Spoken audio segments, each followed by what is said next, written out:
jadwal dihapus. Pengajian tidak boleh. Hanya kayak gitu. Tapi Rasulullah dikeluarkan dari kampung halamannya.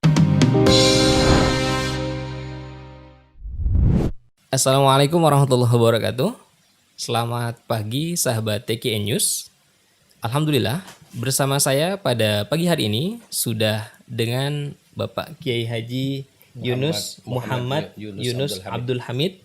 Beliau adalah salah satu muqaddam Tarekat Tijaniyah dan juga salah satu anggota Majelis Ifta dari Jam'iyah Ahli Thariqah Al-Mu'tabar An-Nahdiyah Provinsi DKI Jakarta.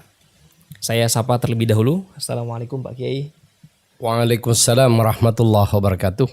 Sehat Pak Kiai? Alhamdulillah sehat. Alhamdulillah. Saya senang banget nih Pak Kiai bisa hadir di kediaman Pak Kiai. Alhamdulillah. Bisa hadir di salah satu pusat tarbiyah Tarekat Tijaniyah di Jakarta.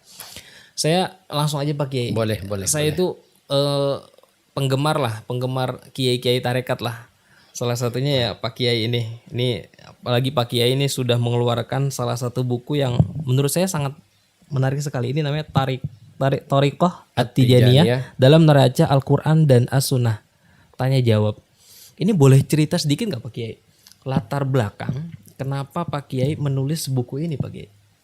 Baik, alhamdulillah. Assalamualaikum warahmatullahi wabarakatuh. Bismillah walhamdulillah wasta'inu billah la hawla wa la quwata illa billah. Allahumma salli ala sayyidina Muhammad ibn Abdillah wa ala alihi wa sahbihi wa mawalah amma ba'du. Para pemirsa Ngopi Channel rahimakumullah. Mengenai buku yang saya tulis adalah sebuah proses tulisan tentang dasar-dasar Thariqah At-Tijaniyah, di mana awalnya saya pada tahun 2000 diminta oleh guru saya almarhum Kiai Haji Badri Masduki atas rekomendasi dari guru saya Al-Habib Ja'far bin Ali Baharun untuk menjadi muqaddam Thariqah At-Tijaniyah. Kemudian tadinya saya tidak mau karena saya merasa secara keilmuan saya ini belum pantas menjadi muqaddam thariqah. Kalau di thariqah lain mursyid, kalau di Tijani muqaddam. Kemudian akan tetapi kata almarhum Yai sama Habib, terakhir saya tidak bisa nolak lagi. Kenapa? Kata beliau, yang menghendaki itu bukan kamu. Yang menghendaki bukan saya. Yang menghendaki Rasulullah dan Syekh Ahmad Tijani radhiyallahu anhu. Ketika seperti itu ya sudah. Saya ini ya ibaratkan Thariqah Tijani ini sebuah kendaraan, saya hanya penumpang. Karena dikehendaki oleh direktur dan pengemudinya, ya kita berbuat segala sesuatu yang terbaik sebagai pengamal Thariqah At-Tijaniyah. Di mana saya sudah mengamalkan sejak 1986 ketika saya masih jadi mahasiswa. Sekitar 34 tahun Pak. Kemudian setelah itu saya bingung gimana saya akan menyampaikan kepada masyarakat. Kemudian setelah itu almarhum ini bilang kepada saya, murid sampean nanti banyak kalangan atas. Itu. Saya juga bingung, kan saya di kampung. Yang pada saat itu ya karena saya termasuk orang pergerakan di bidang politik yang oposan. Ya. Jadi jangankan dengan camat aja kurang kenal saya. Gimana saya kok kan muridnya atasan. Iya, jadi kelas atas bagaimana? Bingung juga saya. Tiba-tiba ya setelah kurang lebih 6 bulan saya dilantik sebagai muqaddam. Saya pas ada acara tahunan Idul Khatmi di Bogor. Pas kebetulan juga saya diundang di Hotel Syahid, ada pameran haji umroh. Diundang sama teman saya, direktur keuangannya Hotel Madinah Pilis di Jeddah untuk membantu promosi hotel. Nah, setelah itu ceritanya, singkat cerita saya direkrut sama anak perusahaan Garuda Satriavi untuk jadi untuk jadi pembimbing ibadah haji, menggantikan posisinya Profesor Dr. Said Agil Munawar Oh, yang ditarik jadi Menteri Agama. iya. Ya, akhirnya saya ke Jakarta. Dan setelah di Jakarta, ya betul juga. Ya, jadi di antara keluarga pejabat tinggi ada yang belajar ngaji kepada saya. Dan itu sudah dikatakan sebelumnya. Iya, sama almarhum yai saya kayak gitu. Kemudian selanjutnya saya ngontrak rumah di depan stasiun Gondang Dia Tahun berapa tuh Pak Kiai? tahun 2001. 2001. Iya. Jadi di depan stasiun itulah saya tinggal. Kemudian setelah itu saya diminta menjadi imam Masjid Cut Mutia. Oke. Iya tuh. Dari situ saya memperkenalkan Thariqah Tijani yang bagi orang awam ya benar-benar asing. Betul. Dan di sana kan macam-macamnya madhab, macam-macamnya aliran ada. Sehingga tantangan begitu banyak. Ya, tadinya saya nulis hanya buku ini aslinya hanya 23 halaman. 23 halaman. Iya, dasar-dasar Thariqah At-Tijaniyah dari apa wiridnya, apa syarat-syaratnya, kewajibannya, larangannya, itu aja. Akan tetapi karena kita ini diserang, dianggap Thariqah itu bid'ah, tidak ada dalilnya dan sebagainya, saya menulis. Oh, Iya. ini sebagai jawaban ya Pak Kiai. Iya, jawabannya namanya buku Risalah Thariqah At-Tijaniyah. Salah At-Tijaniyah. Kemudian itu sekitar 80 halaman. Yang hadis-hadisnya ya sudah kita juga jadi takhrijnya, ayatnya, ayat dan sebagainya dilengkapi. Setelah itu tantangan tambah besar lagi. Menarik sekali. Ya karena ya di Jakarta, di tengah kota Jakarta, nama Tijani termasuk sesuatu yang sangat langka pada zaman itu. Akhirnya ya saya mencari referensi yang lebih akurat, kemudian kita tulis ya, Thariqah At-Tijaniyah dalam neraca Al-Quran dan Sunnah. Karena di antara tuduhan kepada tasawuf dan Thariqah itu adalah perkara bid'ah dolalah yang tidak ada di zaman Nabi. Ya, oke. Itu. Ya kalau kita bicara tidak ada di zaman Nabi, yang sekarang ini tidak ada di zaman Nabi semua. Termasuk berdakwah dengan cara model seperti kita sekarang tidak ada zaman Nabi. Betul. Nah, kalau setiap tidak ada zaman Nabi itu bid'ah, ya kayak sekarang ini super bid'ah kita. Itu. Jadi buku ini sebagai jawaban. Sebagai jawaban dengan dalil-dalil yang sahih bahwa tasawuf secara umum, semua thariqah secara umum itu mempunyai dalil Al-Quran dan Sunnah. Dan semua thariqah yang ada itu mengamalkan amalan dari Rasulullah Sallallahu Alaihi Wasallam, bukan hanya ada dalilnya, tapi juga ada sanadnya. Kalau ada pekerjaan ada sanadnya plus dalilnya baik Quran maupun Sunnah, di mana letak bid'ahnya? Itu salah satu. Makanya kita tulis dengan segala keterbatasan ilmu yang ada pada saya. Ini sekarang jadi 300 halaman Pak Kiai. Iya, 300 halaman lebih itu. Dan kalau dikembangkan ya masih banyak lagi itu. Karena seperti penjelasan masalah Al-Hidir di situ. Itu kita tulis tapi belum dicetak. Itu sekitar 150 halaman.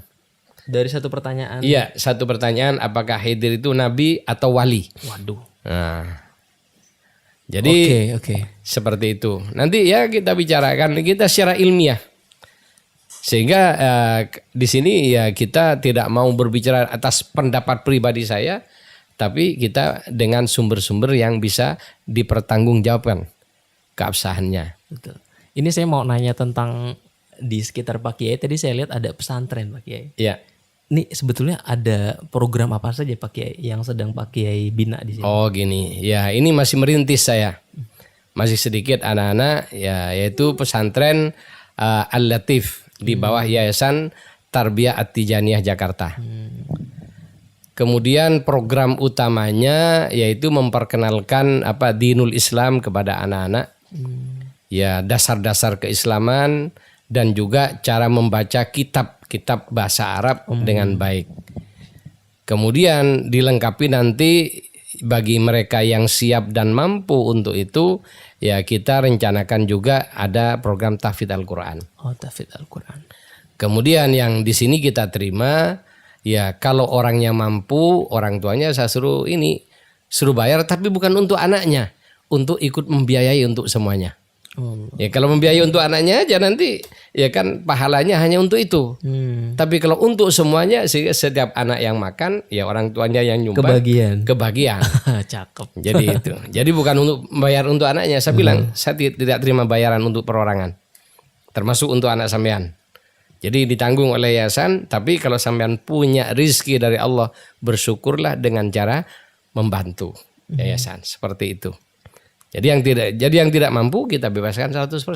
Allah, itu. Kalau mampu orang tuanya, sayang. Seperti itu. Menarik sekali Pak Kiai. Saya ingin menanyakan kembali nih Pak Kiai. Tadi Pak Kiai katakan ketika di Masjid Judmutia, Pak Kiai jadi imam, kemudian menjawab tantangan masyarakat pada saat itu dengan buku. Lalu bagaimana Pak Kiai?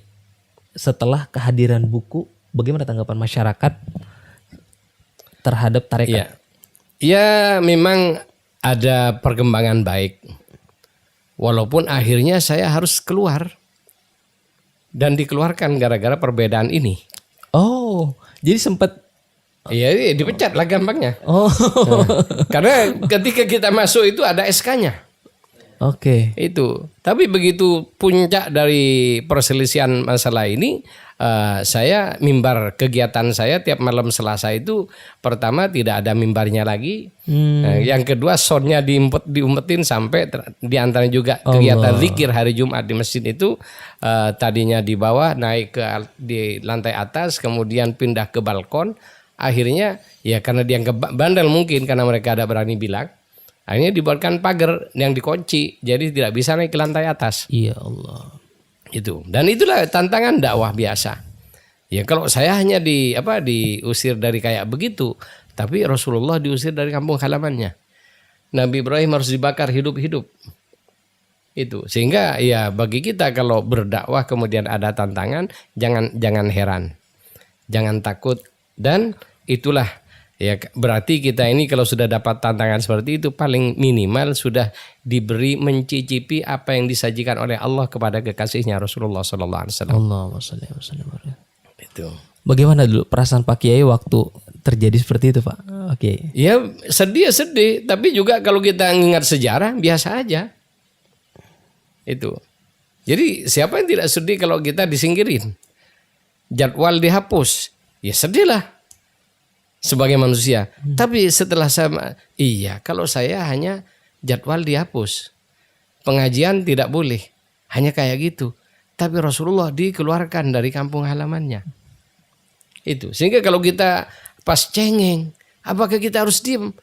Tapi justru setelah saya tidak bisa zikir di masjid, tidak bisa pengajian di masjid, akhirnya saya pindah ke tempat saya ngontrak rumah.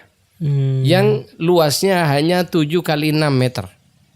2 lantai. Di lantai atas kita jadikan majelis. Subhanallah. Yang datang, yang ikut tambah banyak sampai sesek.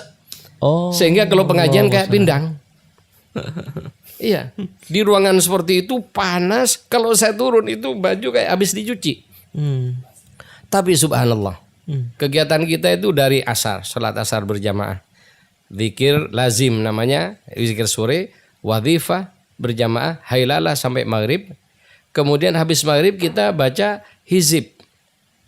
Kemudian kita baca manakib. Baru makan malam, baru ngaji. Itu paling awal selesainya jam 11 malam. Sampai jam 12 malam, sampai orang-orang justru tidak mau pulang. Iya, sampai seperti itu. Malah betah. Di masjid. Habis sholat maghrib sudah semburat. Yang ikut ngaji tidak sampai separuh. Tapi begitu di tempat majelis sendiri, oh ini Allah ridho di sini. Dan saya harus bersabar dengan apa yang Allah ridhoi. Saya nikmati aja. Subhanallah, yang tadinya kita ngadain acara, ya, kemudian ya jumlahnya sangat-sangat sedikit. Pada saat itu kita kumpulkan pengamal Thariqah Tijani se-Jabotabek yang hadir ya ratusan sampai 500. Itu kita ngadain baca hizib itu kalau 1,5 bulan kita baca hizib Dari asar sampai maghrib. Habis maghrib kita wadhifah. Kemudian habis isya ada ceramah-ceramah. Itu yang acara 1,5 bulan. 1,5 bulan berikutnya kita adain acara yang dibimbing oleh guru kita Habib Idrus Baharun. Itu beliau diberi karomah oleh Allah. Baca salat fatih itu tidak sampai 2 jam. Itu 1.200. Allah. 10.000 sampai 12.000. Itu. Padahal kita baca salat fatih itu 1.000 2 jam kalau normal. Bisa Itu. 10 kali Dengan kecepatan sudah cepat itu 2 jam itu 1.000. 2 jam sampai 2 jam setengah. Tapi beliau dengan waktu kurang lebih 2 jam 10.000 sampai 12.000. Nah, kemudian ya itulah banyak ikhwan menikmati sehingga dari Jabodetabek bahkan dari Sukabumi, dari Cirebon, dari Brebes datang. Datang ke Itu Jakarta. sehingga yang ikut itu sampai ya lebih dari 500 orang. Itu. Ini seperti itu. Jadi pengalamannya memang unik. Itu pengalaman menurut saya sangat inspiratif sekali Pak Kiai. Iya. Karena bagaimanapun para dai-dai yang mengamalkan tarekat dan memasyarakat tarekat di masyarakat pasti punya tantangan yang nggak jauh beda dari yang Pak Kiai hadapi. Iya. Menurut Pak Kiai, bagaimana nih cara dai-dai ke depan terutama, apalagi tantangan zaman kan juga nggak semakin mudah ya, justru bisa dikatakan semakin kompleks lah gitu. Menurut Pak Kiai ada nggak solusi-solusi yang bisa dipakai atau digunakan untuk para dai-dai tarekat atau para pengamal tarekat supaya dakwah tarekatnya itu bisa diterima oleh masyarakat luas? Baik. Jadi kalau ini juga perlu diralat pertanyaannya. Bagaimana kiatnya dakwahnya diterima oleh masyarakat? Jadi di thariqah itu bukan diterima masyarakat. Bagaimana agar ibadah kita, dakwah kita diterima oleh Allah? Allah. Kalau hanya diterima masyarakat, banyak muridnya, masyarakat tidak bisa memberikan pahala, masyarakat tidak menjanjikan apapun, kalau perlu bawa mudarat pada kita. Tapi kalau Allah Subhanahu wa taala ketika sudah memberikan ridhonya, dunia akhirat diberikan oleh Allah semuanya. Ini yang pertama yang harus Kemudian tantangan. Ya, sudah Allah kisahkan di Al-Quran. Jadi para nabi datang ke bumi diturunkan oleh Allah untuk berdakwah. Dan konsekuensi dari dakwahnya para nabi, mereka mendapatkan bukan tanda penghargaan dari masyarakat, tapi cacian dan penghinaan sampai kepada pembunuhan. Banyak pernah Nabi dibunuh. Banyak, termasuk dari zaman Nabi Nuh sampai ke seperti itu, sampai membuat perahu atas perintah Allah dan sebagainya. Itulah memang dakwah para nabi. Nabi Ibrahim dibakar hidup-hidup dan seterusnya, termasuk Rasulullah terusir dari kampung halamannya. Nabi Musa ya harus nyebrang lautan dengan mukjizatnya. Ya. Yang perlu diketahui di sini ada sabda Nabi Shallallahu Alaihi Wasallam, "Idza habballahu al-abda ibtala." Kalau seorang hamba itu sudah disenangi oleh Allah, maka Allah memberinya belai, ya, bala. Jadi orang disenangi oleh Allah jangan berpikir wah karena bisa beli mobil baru disenangi oleh Allah. Belum tentu. Bisa jadi itu istidraj sehingga dengan harta kekayaannya dia jauh dari Allah dan dibiarkan oleh Allah. Itu. Jadi orang-orang yang dicintai oleh Allah tidak pernah aman 24 jam. Gak pernah aman dalam 24 jam. Iya, kenapa? Berada di hadrat Allah itu perkara yang sangat bahaya. Orang mikir, enak ya di dekat dengan. Justru tambah dekat kita kepada Allah tambah bahaya. Bahayanya seperti apa Pak Kiai? Ya kalau kita jauh berbuat dosa, contohnya orang preman berbuat dosa, tiap hari sampai bajunya penuh dosa, badannya penuh dosa, tidak ada yang ngeresekin. Dicuekin aja. Satu. Yang kedua, pada waktunya ketika Allah mau memberikan ampunan, diberi kesadaran, bertaubat, selesai. Itu. Ya contohnya orang seperti di Papua mengibarkan bendera bintang kejora di atas gunung. Ada efeknya enggak? Enggak ada. Tapi kalau di depan istana jangan macam-macam. Jadi makin dekat dengan istana itu makin bahaya. makin Semakin dekat dengan hati-hati Allah, makin bahaya. Jadi kita mungkin, wah enak ya jadi wali. Kata siapa? Itu. Kenapa? Le wali salah ngeludah. Masalah. Kalau kita kan tidak pernah mikir. Ngeludah ke arah kiblat, tidak pernah mikir kan. Tapi wali meludah ke arah kiblat itu penghinaan kepada Allah Subhanahu wa taala. Allah. Itu. Kita ibadah selonjor sembarangan, tidak terasa kaki selonjor ke arah kiblat. Enak aja.